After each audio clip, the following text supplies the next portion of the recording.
Okie dokie. Today we're going to be looking at a vector calculus theorem called the divergence theorem, sometimes also called the Gauss's theorem. And we're going to look at a surface integrals also a little bit later in this lecture, hopefully. So let's see Gauss's theorem. Gauss's theorem states that the triple integral of del dot f dv is equal to the, this has to be a closed surface, closed volume, is equal to the surface integral, where the surface, of course, is a closed surface, of f, the double surface integral of f dot n, the normal unit vector of the surface, ds, the differential surface area. Alright, so what we're going to do is we're going to do one side of the integral, and then we'll do the other side of the integral, similar to what I did for Green's theorem in the lecture before. And we'll see that, just for one example, to see that they are equal to each other. Somebody will give us a force function of f equals xyz. They have to give us a region. We'll do the region a box, some sort of a box. X goes to 1, y goes to 1, and z equals 1. So 1, 1, 1 on your box here. There's our things, x equals 1, y equals 1, and z equals 1. So let's do this side first. Del dot f will, of course, be the partial x, partial y, partial z in a vector format, dotted with the f vector function right here.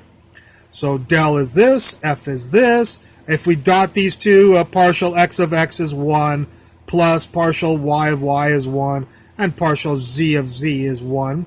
1 plus 1 plus 1 equals 3, so del f equals 3. So del dot f, these are both vectors, is equal to 3. So if this equals 3, we'll have the triple integral. There's our triple integral. This will be 3, just like we said here. So there's our 3. And our differential volume for this thing, it'll be easy just to use dz, dy, dx.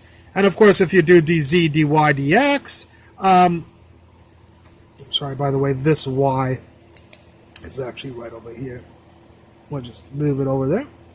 Then our limits will be z goes from 0 to 1, x goes from 0 to 1, and y goes from 0 to 1. Okie dokie, so we get this triple integral. Well, there's no x, y, or z inside here, so you can pull the 3 out, and you'll get the triple integral of dv, which is just the volume of the region. So 3 is here. What's the volume of this region? Well, it's length times width times height. This is just a box, so 1 times 1 times 1, and we get that this triple integral is equal to 3. So we did this side. Let's try to do this side now.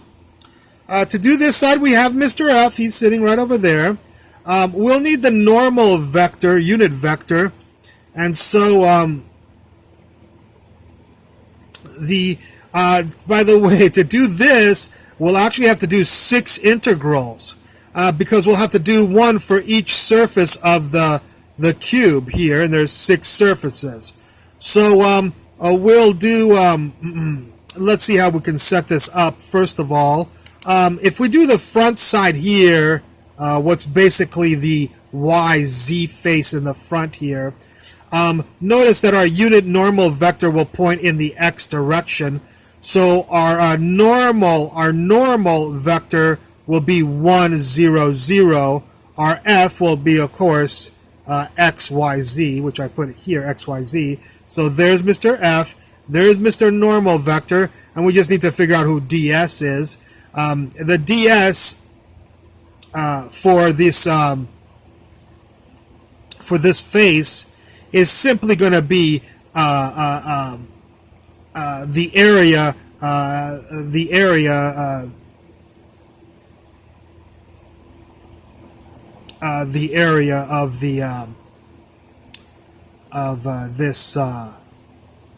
this face right here. So let's see. We're about to do the integral for the front side. It's a triple integral of this dotted with this, and so there you'll just get x, and you'll need to integrate. We'll need ds. ds, I said, is simply dA, the area, the differential area. But for this face right here, the differential area will be dy and dz. So it'll be dy dz because it's this front part of the cube. And so we'll need to do this double integral. There's no Mr. Y or Z in here, so you can pull out the X. And on this wall, X equals 1 always. So this is the X right here. And when you pull out the X, you just get the double integral dy dz, which is just the area of this face. And the area of the face, of course, is 1 times 1. And so X is 1, the area is 1, 1, and so we get 1. So that takes care of the front side. You can see why the divergence theorem is so popular. Here we only have to do 1 triple integral. Here we're going to have to do 6 double integrals. So, and this is these are easy double integrals. There's some pretty bad double integrals, and some double integrals we can't even do. We have to do it this way. All right. So the divergence theorem is very useful. But we'll try to move through this very fast. Let's try to do the right side of the box. That's this side of the box over here. And just to quicken things up, of course, for the right side, it would be 0, 1, 0, because the normal vector will point in the y direction. So this will change. So I've kind of bypassed the normal vector a little bit. So this will be 1, and this will be 0 and 0, 1. When you dot these two, 1 in the middle and zeros on the outside, will get rid of the outside and make the inside live. So you'll get the y right here. And this face over here, of course, goes in the x direction. So you have dx, and it goes in the z direction. So you have dz would be our differential area element for the ds. And let's see, we have the y, we have the dx, dz. Of course, everything goes from 0 to 1 on this face. So y on this face is always equal to 1. And so there's no x or z in here. You can pull the y out. And so it's the exact same story we have here. It's the same integral. And so basically you're going to get y equals 1. And x goes from 0 to 1. Z goes from 0 to 1. That kind of area gives you 1. And so we get 1 again for the right side here. We got 1 for the front side. What do I got here? We're going to do the top here. Let's do the top of the box here. Notice that if it's the top of the box, this will be 0, 0, 1 will be a normal vector because it'll point in the z direction, positive z direction. 0, 0, 1 will kill those two, and this guy lives z. Of course, it'll be dx and dy would be our differential area element for the top.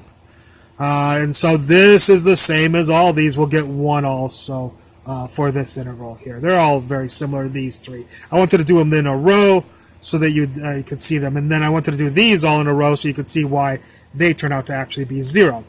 So let's do the back side of the box. The back side is way back there. It lies on the y-axis and z-axis. And so x equals 0 on every point on that back wall. X is equal to 0 on the back wall.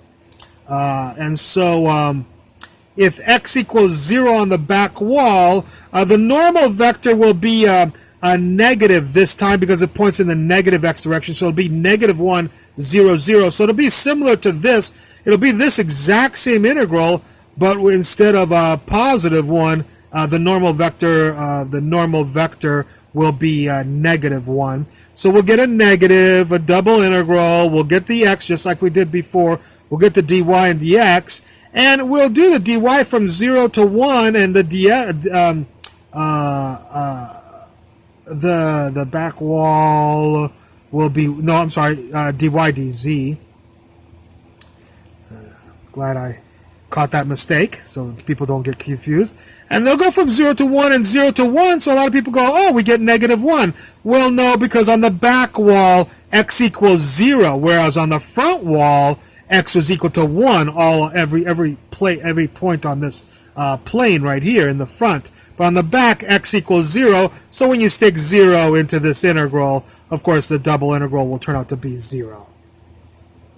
Well, the same thing happens on, let's see, I did the left wall, that's this wall right here, and it lies on the xz plane.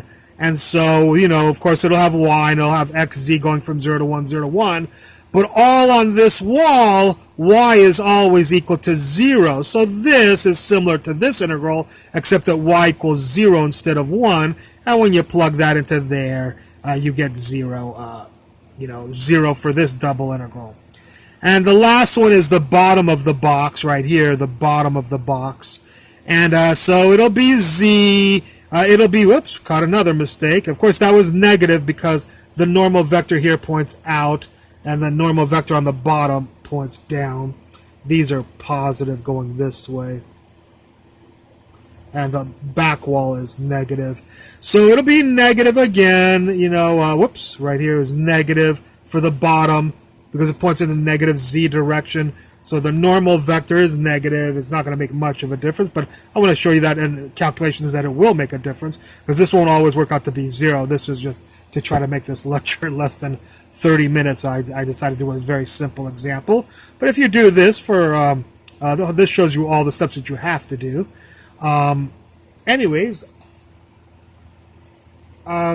So we get a negative, and so it's going to be very similar to this integral with z.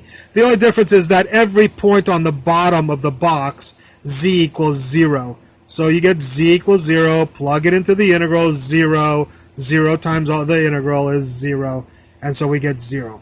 So what is the total, what's called the flux integral through this box, which is this? The flux integral through this box is all 6 integrals added up. So it's 1 plus 1, 1 plus 1 plus 1, 1 plus 1 plus 1, plus all these are the 3 other integrals, 0 plus 0 plus 0, and that adds up to be 3. Okay? So we did this side of the equation, and we got 3, and we got this side, and we got 3. This is not an absolute proof of this, but it shows you that it does work, for at least for this example, and it works for quite a few, every other example that you could think of. Okay, anyways, I hope you enjoyed this lecture. I look forward to any comments at the bottom, and thank you very much for watching.